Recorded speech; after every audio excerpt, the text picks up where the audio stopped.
What is up, everybody? This is Lyle, No Hippie Trucking and Transportation. I'm coming at you from the Quick Trip in Ottawanda, or however you pronounce it, Minnesota. If you ever get a chance to stop by here, this is definitely the place to be. As my co-driver said, this is the blueprint for truck stops right here. They got all kinds of food in there. They got ground beef, patties, all that stuff. You got air fryers. Go ahead and hook it up. You know what I'm saying? So we're out here. Got here about 24 hours before our delivery tomorrow. So we're just kind of chilling. He's in the back right now, taking a nap. He's got his pajamas on with the feet and the whole deal. So that's what's going on there. We are 70 miles away from him hitting his 30,000 miles once we deliver this load tomorrow. So we are almost there. One more load and it'll be time to get back to Salt Lake City, drop him off, and me take some home time. Now, somebody had asked me if I planned on training again. And I'm pretty undecided about that, to be honest with you. You know, like I've said before, I'm not a trainer, I train. Which means I'll train intermittently, stuff like that. But shout out to all the real trainers out there, and I'm serious about that. All the trainers that do it back to back to back, doing it the right way. You know, there's a number of people I could give shout outs to. Just some of them that come to the top of my head. Willie, the Million Mile Man, and his brother Jarvis. We got Rusty Man, and we got Lenny. And I know they're all doing it the right way, and those are, like, seriously, you know, everybody throws around that little word too much, I think, in the trucking business. We're heroes. You know, if we weren't out here doing this, the world wouldn't move. You know what I'm saying? I don't necessarily believe all that shit. I mean, if people weren't out killing chickens and cows, we wouldn't be eating. If nobody was cleaning, we wouldn't be taking showers and truck stops. I mean, so everybody has their place. You know, truck drivers aren't above anybody in all this by any means. But those guys that do that, real heroes, if you want to throw that around. But you know, I'm just not sure. You know, I thought about it. You know, somebody had asked me if I was planning on doing it again and possibly training them, and by the time they mentioned it, I was already only mid-cycle in this, and I wasn't going to be available anyway. But in thinking about it, that's a lot of stuff to take in consideration. You know what I'm saying? When you're talking about training, you know, forget about the giving up space and all that kind of stuff. You know, you're really sacrificing a lot in terms of sleep. You know what I'm saying? Your sleep schedule is not going to be all that good. You're giving up a lot of personal stuff as far as conversations at home, stuff like that, just because the environment you're in. And then from my perspective, you're looking at wear and tear on your truck as well. So those are a lot of things to consider. So I'm not 100% clear on that. One thing I will say though, and me and my co-driver were just kind of talking about this today.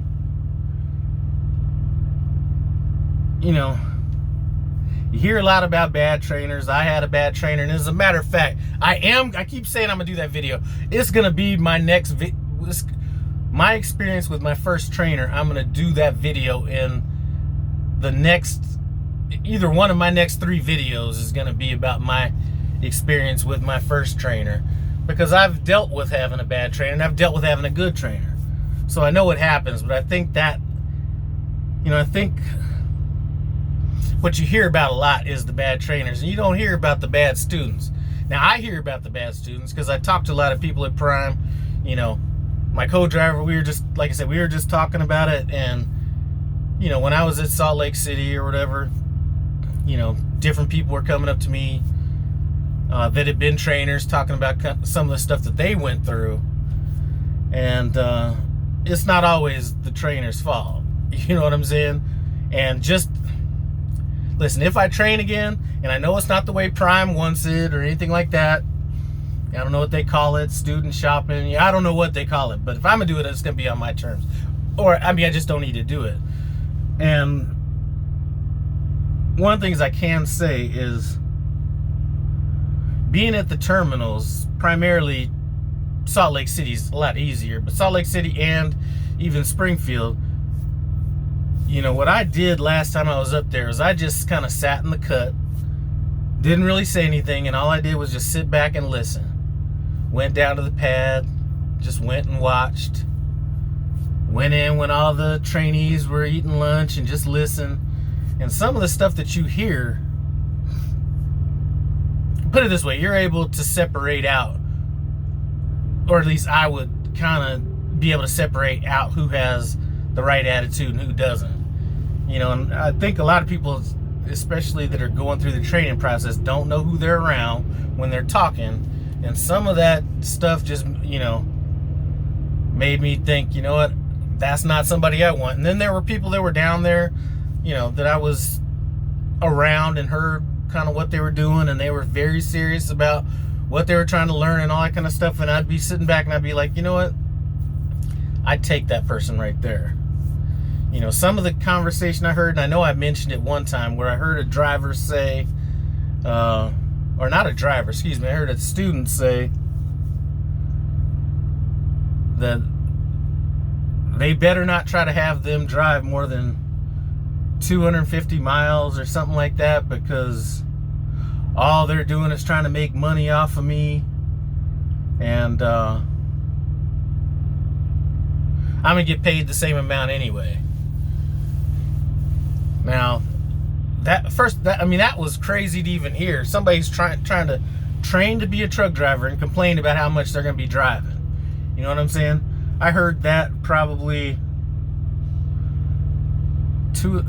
I think I was gonna pick him up, or pick up my current co-driver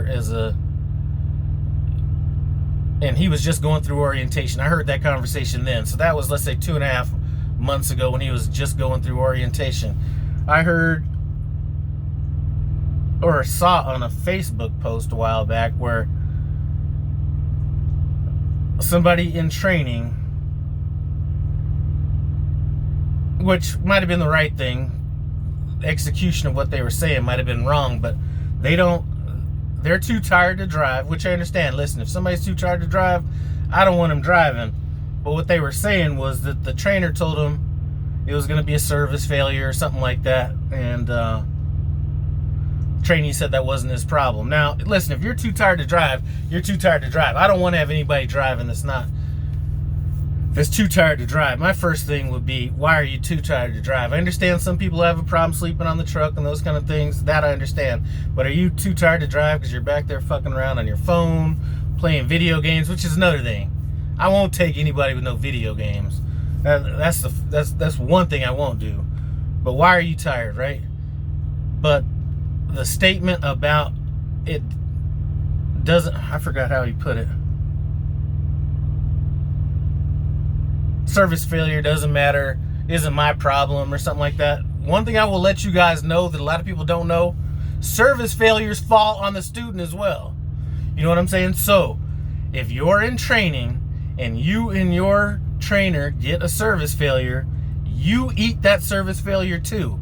You know what I'm saying? So when you come out and you're on your own, you know, I don't know what the ramifications are for a service failure as far as a lease driver goes, but I know company drivers, you know, some of them bonuses you get are gonna go away if you get a service failure for a certain amount of time. That I do know. So it does affect you. You know what I'm saying? So like I said, I don't have a problem with them saying they're too tired to drive and all that kind of stuff, but it's not gonna affect me is the thing that I had a problem with. But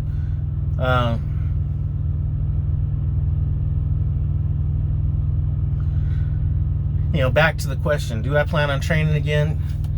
You know, there is a certain amount of,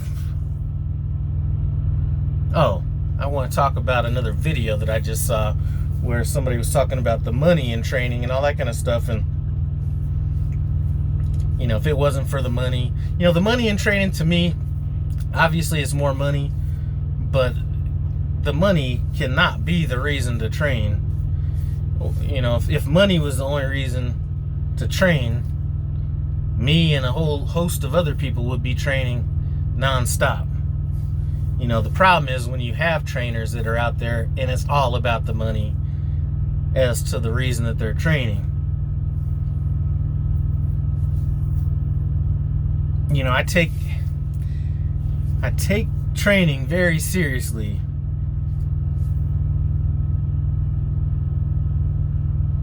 You know, because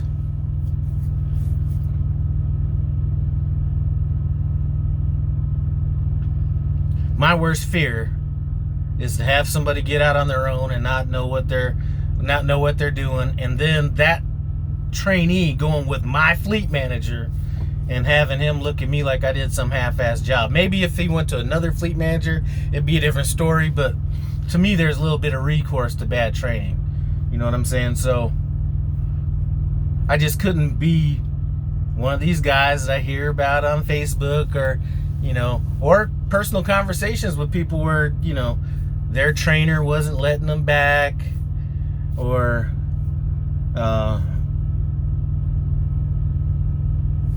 well, I could just we'll talk about my first trainer in an upcoming video, some of the stuff that was happening there. But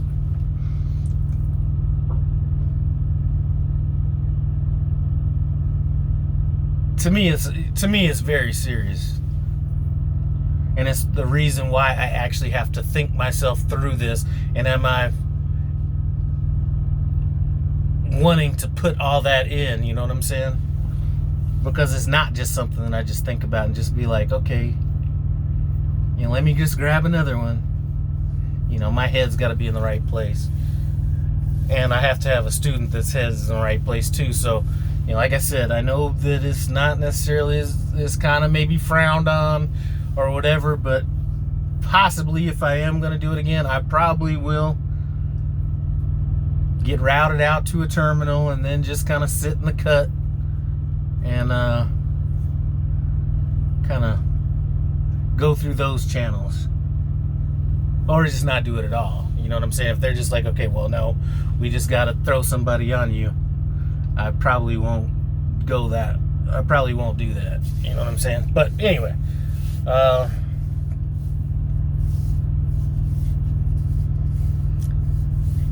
that is about it. So knock out this load, 70 more miles to go. Finish that, get him back to Salt Lake City. He said he's good, just sitting at home waiting to go through the upgrade process and not necessarily getting paid through that, which I'm fine with. And I'm gonna get back home. Me and the wife are gonna rent a motorhome, run out to San Diego for about a week or so. I'll probably take off a week before we rent it, take a week driving there and back, and then taking off maybe a week once I get back before I get back out. So those are kind of my plans on that. So to answer the question, I'm not sure if I'm gonna train again. If I do, it'll probably be 6-8 months from now. Don't think I'm gonna jump right back in again. I might start shortening up these little times out, you know. I've said in numerous videos what I like to do is stay out for 5 weeks and then come back home for, you know, 10 to 14 days. And my wife has been like, well, what's this 5-week shit? You know, because I haven't had a chance to do it. You know, I haven't had a chance to do it this time because I've been training. Before that, it was I was waiting on the truck to come in, my other truck to come in and get my replaced in that truck. And there's always been a reason why I haven't stuck to that 5-week thing, and it's kind of gone further than that. So I may revamp that a little bit. So I'm not sure. But that is my update. I am gonna, you know, I've been holding off on that video for a few years, actually. For a while I didn't want to do it just because I didn't want to throw any shade out there. And then I just kind of felt like, you know what? I just kind of forgot to even do a video on it. And now I kind of want to talk about it just because, you know, I've trained a few people and I've talked to people that have had to get off their trainer's truck for one reason or another, and some people that should have maybe got off their trainer's truck that stuck it out because they were afraid of what might happen to them if they brought up some of the things that were happening on their trainer's truck. So I'm gonna do that video and talk about my first trainer and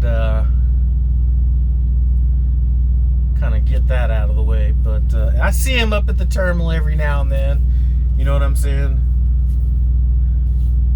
Talk to my fleet manager about him every now and then. Said he hasn't trained since then, so maybe that's a good thing. But anyway, enough about that. I want to thank you for stopping by No Hippie Trucking Transportation. I'm going to come back here, get my relaxation in, and get ready to head out tomorrow. I do appreciate you stopping by. I'm out.